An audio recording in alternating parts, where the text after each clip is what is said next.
هغه پښتو کې یو متل دی وایي یو مړېدی نه بل مړ کېدی نه. مه کوئ د خدای بندګانو هلته دا خواران خپل جایګیر پرېږدي، خپل ځای پرېږدي، د 40 د 50 کالو د خانپوس ځای پرېږدي، او دلته بیا پاکستاني بعضې داسې ظالمان دي چې هغه ورته ناست دي د دې هغه شیان ارزانه اخلي. مه کوئ د خدای بندګانو. آیا دغه شی به بیا ستا په کور کې پر ښه طریقه باندې زوړ سي؟ آیا دغه ګټه به ستا په کور کې په ښه طریقه باندې ولاړه سي؟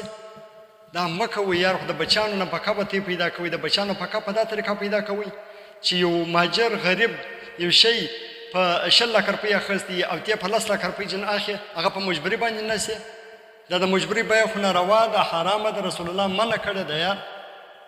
دا مه کوئ د خدای بندګانو.